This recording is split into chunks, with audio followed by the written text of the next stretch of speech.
Ang patuloy na pagtaas ng presyo ng petrolyo sa bansa ay hindi na mapipigilan pa. Kasunod nito ay ang pagtaas din ng ilang mga produkto na pangunahing pangangailangan natin sa pang-araw-araw. Kaya naman sa panahon natin ngayon ay nauuso tuloy ang mga hybrid vehicle sa iba't ibang bansa na alternatibong paraan ng marami para makatipid sa paggamit ng fuel. Katulad na lamang ng isang kilalang brand na Mitsubishi dito sa bansa ay naglabas na rin ngayon taon ng kanilang bagong modelo na isang hybrid na 7-seater car. Hindi lang mas pinatipid ay dinagdagan din ng mga panibagong features kabilang ang pangkaligtasan at pangseguridad na ating tatalakayin ngayon. Pero bago yun, syempre kung bago ka pa lamang po dito sa aking channel, baka naman kibigyan po dito ang subscribe button pati na ang notification bell para naman mag-update palagi sa mga video na gagawin ko pa. Alright, simulan na natin to!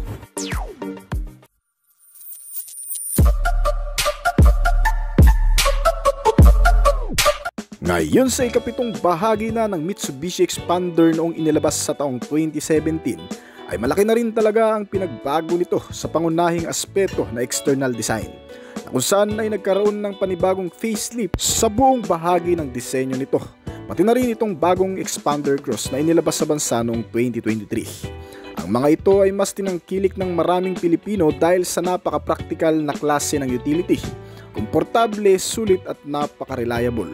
Higit sa lahat, ito rin ay may katipiran kumonsumo ng fuel. Pero ngayong taon ay may panibagong Xpander Cross na naman ang inilabas sa bagong update nito.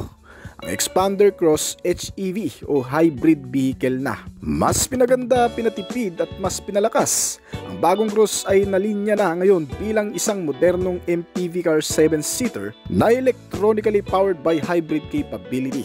Ang hybrid system na inilagay sa bagong modelong Cross ay naghahatid ng eco-friendly at kapanapanabik na karanasan sa pagmamaneho. Pinagsama-sama ang lakas ng bagong makina nito na isang electric power, kaya hindi lang bilis ang naidagdag kundi pati ang pagiging matipid nito sa fuel consumption. Pinapagana ito ng bagong 1.6-liter gasoline engine na dating 1.5 liter lang. Naka-inline 4-cylinder pa rin, dual overhead camshaft, 16 valve at sinamahan ng new Mavic 4 engine na gumagamit ng mataas na expansion ratio cycle upang makamit ang mas mataas na combustion efficiency, habang nananatili pa rin ang ilang specs ng engine mula sa dating modelo, gaya ng naka-electric water pump system na ginamit din sa unang Cross model. Dahil dito ay mas tumipid ng 10% sa fuel economy itong bagong Cross model sa bagong makina na inilagay dito, na kung dati ay kumukonsumo ng 22 km per liter, ngayon ay mas mataas na ito sa average fuel consumption na 24 to 26 km per liter. At ang kasama nito ngayong isang series parallel petrol-electric hybrid mill system na tumutulong sa pagpapalakas din ng accelerator sa pamamagitan ng isang electric power. Kaya panigurado ang performance nito ay tataas din talaga at mas titipid palalo sa konsumo. Well, sa mga hindi nakakaalam mga kaibigan, ang HEV o hybrid system nitong electronic specs ng Xpander Cross ngayon ay nangangailangan pa rin naman ng gasolina sa makina.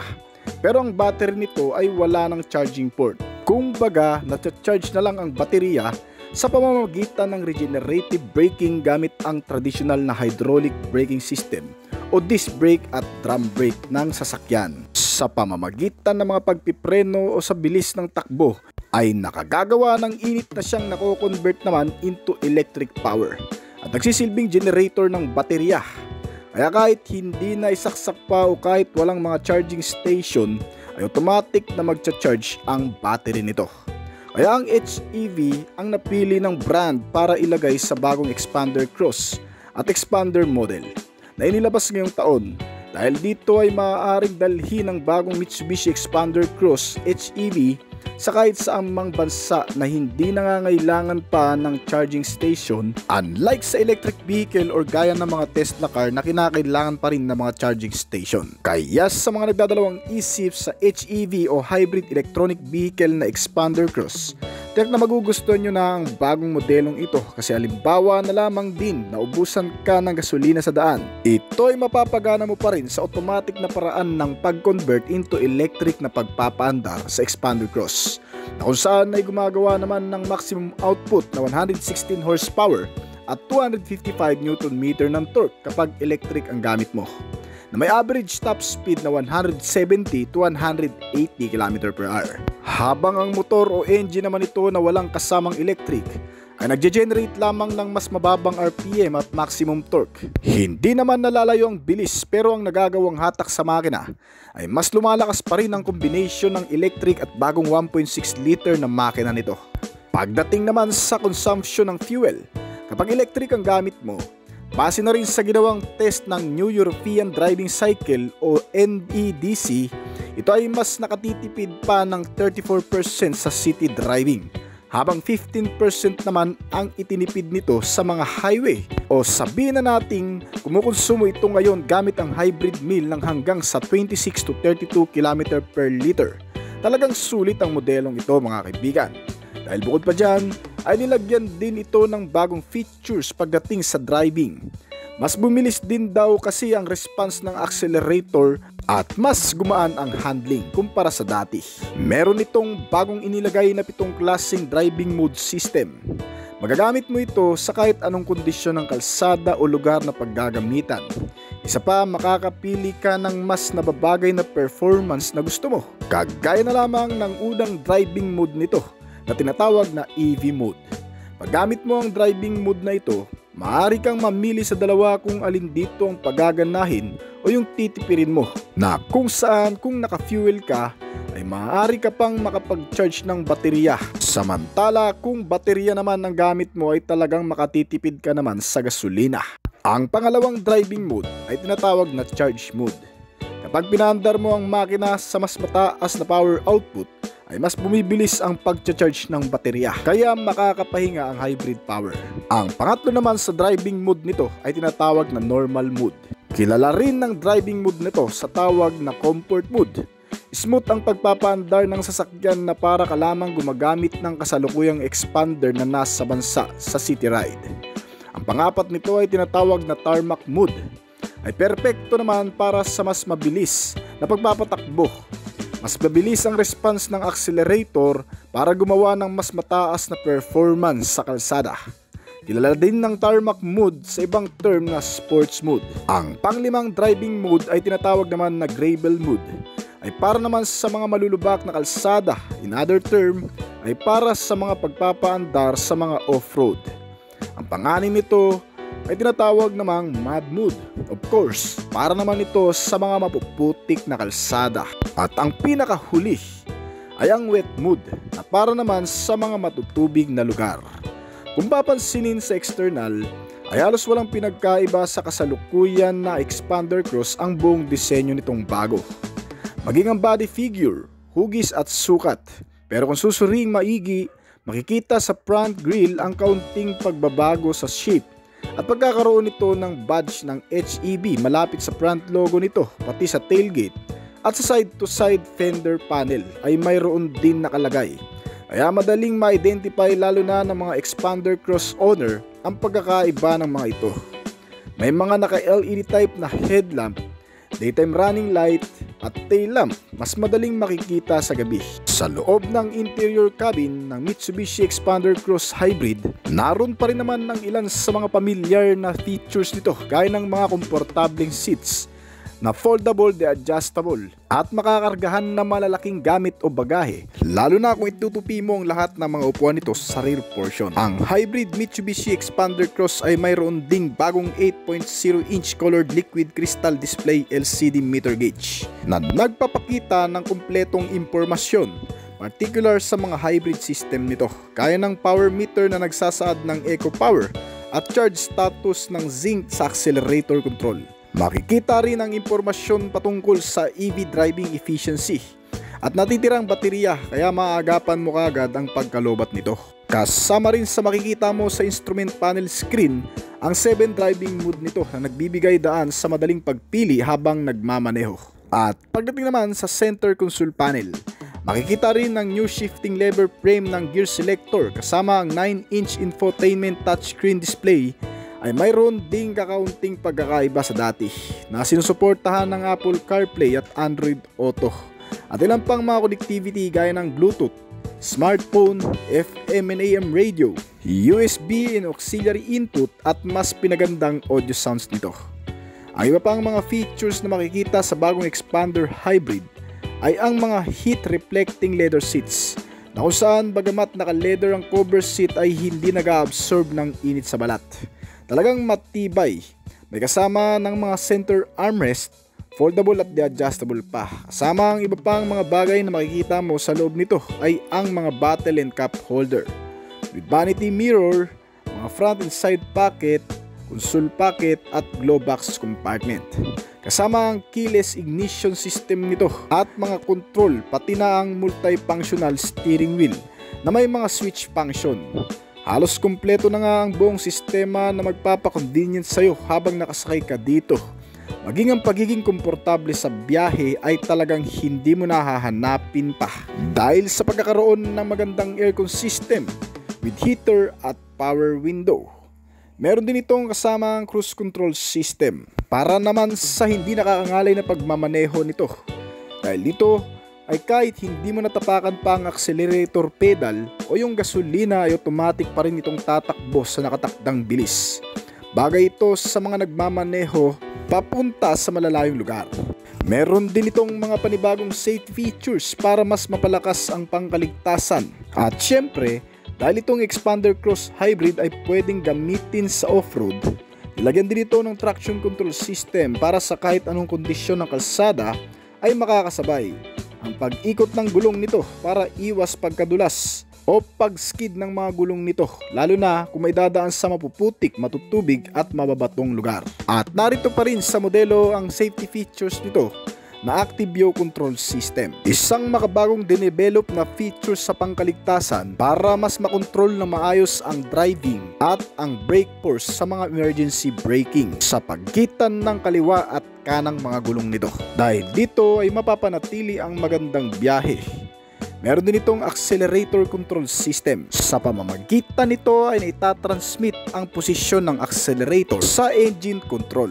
Pinipigilan ng sistemang ito ang biglang pag-andar kapag hindi sinasadyang matapakan ng driver ang accelerator pedal nito. At meron din itong kasamang steering control system na kapartner naman ito, na kung saan sa pamamagitan naman ito ay naisasaayos ang handling at control ng manubela, lalo na sa mga biglaang pakurbada at alanganing lugar. At sinusuportahan din ng stability control system. Itong sistema naman ay tumutulong sa mas maayos na pagmamaneho kung idadaan mo ito sa mga lupain, mababato, malulubak o kaya naman mapuputik at madudulas na kalsada, o kaya naman yung mga biglaang pakurbada na rin. Ito ang sistema na magagamit mo para ma-manage pa rin ng maayos ang kontrol ng manubela sa mga ganong klaseng kondisyon.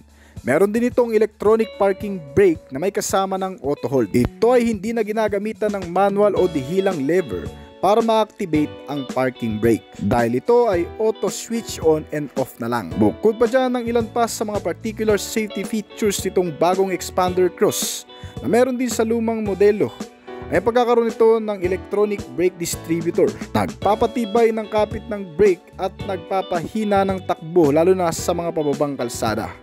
Meron ditong ABS o anti-lock braking system na siyang nag-a-unlock naman ng brake kapag nagamit mo ito sa mga biglaang pagpepreno, na sinamahan pa ng brake assist.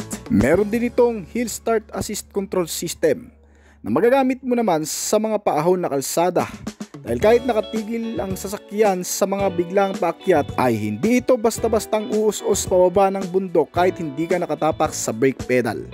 Sinamahan pa ito ng traction control system na magagamit mo naman sa malulubak, mababato, matutubig na lugar, dahil dito ay maiiwasan din ang pagkawala sa balanse ng pagmamaneho.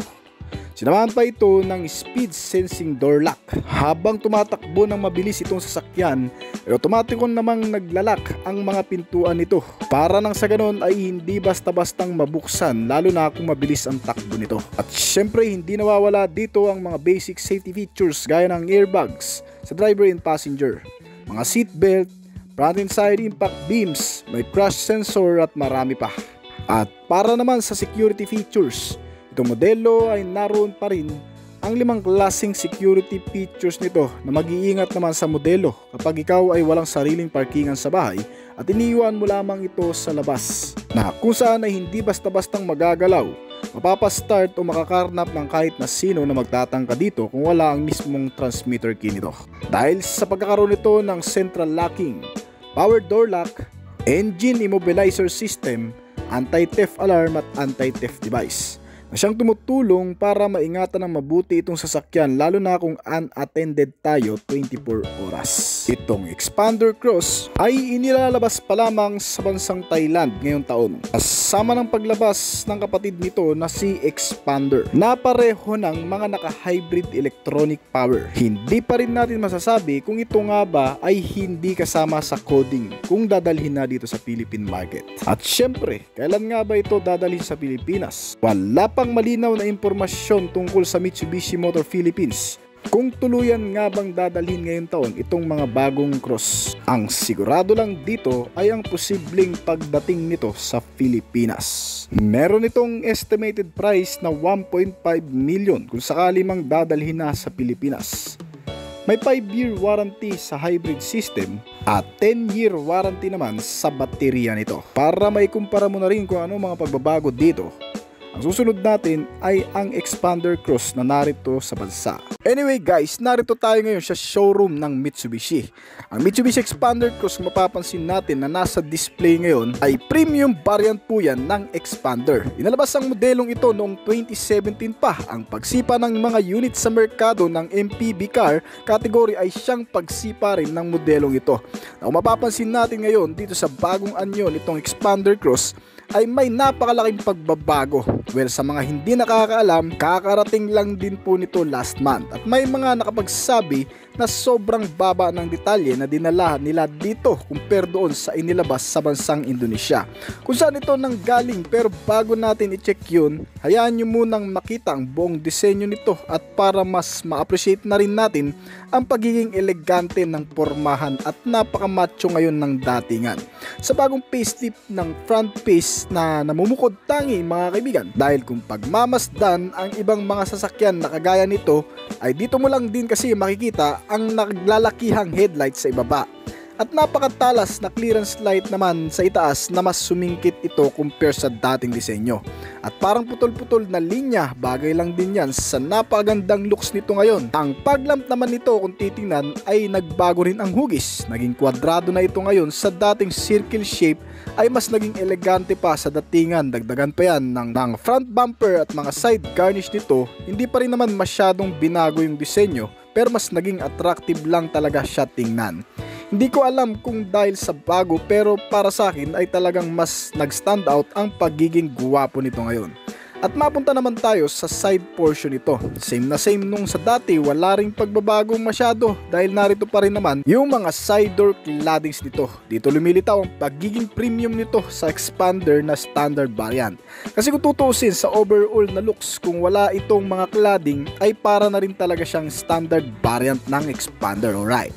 At pagdating naman dito sa rear portion, makikita natin ang mga taillight nito na sobrang angas na rin talaga. Nagkaroon ng parang L-shape na taillight nito at yung dating naka-vertical na reflector ngayon ay nakahiga na. So ito lang din siguro ang mga makikitang pagbabago dito sa rear portion. At syempre ang kagandahan dito sa ating Xpander Cross ay may nalalaman talaga itong mga features na wala sa standard variant na Xpander. At mamaya ay malalaman nyo rin yan. Pero dito muna tayo sa kabuang detalye ng makina nito. Ang pagkakaroon ng naka 1.5 liter gasoline engine inline 4 cylinder with 16 valve dual overhead camshaft. May compression ratio ito na 10.0:1 at fuel supply system naman na MPFI. Maraming mga nagsasabi sa mga nakabili na matipid din daw kumonsumo sa gasolina ito na umaabot naman sa 22 km per liter. At pagdating sa transmission type, ito ay naka-automatic CVT at gearbox na 4 speed. Sa engine displacement, ito ay powered by 1,499 cubic centimeter na displacement capacity na may engine performance naman na maximum power na 103 horsepower sa kada 6,000 RPM, habang ang maximum torque naman nito ay 141 Nm sa kada 4,000 RPM. Gayunpaman, hindi katulad ng mga dating Xpander na may klase ng transmission na traditional gearbox, ito ay ginawa sa Indonesia na nilagyan ngayon ng CVT o continuously variable transmission na mas naging maayos at tahimik palalo ang makina nito kapag nakastart na.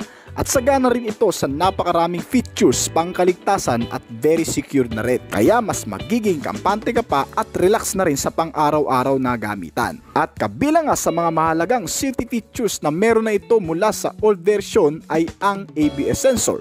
Yes, of course, kapag bumili ka ng isang expander cross ay otomatikong nakapaloob na sa sasakyang ito ang ABS sensor o anti-lock braking system, na kung saan ay makatutulong sa iyo na mas maging ligtas sa paggamit ng preno o braking system nito. At kung saan ay nag-aalis ng higpit ng kapit ng brake sa brake disc nito. For example, umandar ng mabilis ang sasakyan ngunit sa kasamang palad ay biglang may tumawid ng hindi mo inaasahan at bigla mo ring natapakan ang braking system nito. Sa parang iyon, kapag wala itong ABS sensor ay maaari kang tumalsik sa iyong kinauupuan o kaya naman ay masubsub sa dashboard. Ngunit dahil dito sa ABS sensor ay mas maiwasan mo ang ganong klaseng senaryo sa loob ng sasakyan. Alright.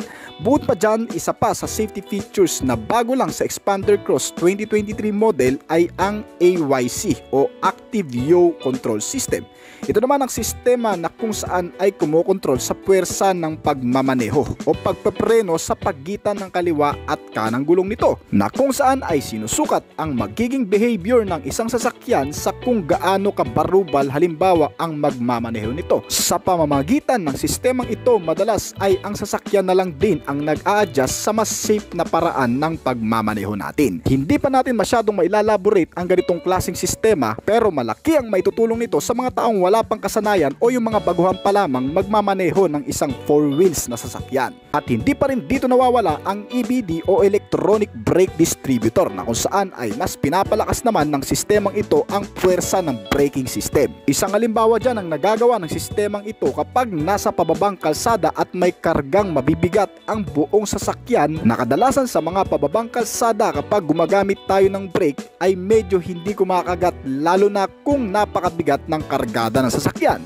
Dahil sa sistemang ito ay madaragdagan ang force ng brake sa mga ganong klaseng senaryo, na pangkaragdagang safety feature sa braking system na sinamahan pa ng brake assist para naman sa mga akyating kalsada. Siyempre, bukod sa braking system ay equip pa ito sa napakaraming safety features. Magawin naman tayo sa interior nito na may safety features din ng pagkakaroon ng dual front airbag sa may driver side at passenger, mga seat belt sa kada upuan, ang crash sensor sa front na mag-a-activate lamang pag nagkaroon ng isang malakas na pagbangga. Meron na nitong front impact beams, may door ajar warning, side impact beams with side airbags na rin para sa mga passenger, at marami pang iba. Meron na rin itong traction control system na para sa mga madudulas at mga pakurbadang kalsada, na madalas ay nadidisalign o nawawala sa dating posisyon ang sasakyan kapag nakaka-encounter ng mga ganitong klaseng kalsada, lalo na kung wala itong traction control system. Kaya naman mas pinapanatili ng sistemang ito ang pagiging stable ng sasakyan kahit pa maidaan mo ito sa mga ganong klaseng lugar, na dinagdagan din naman ng stability control system, na kung saan minsan ay nagugulat tayo or nawawala sa ayos ng pagmamaniobra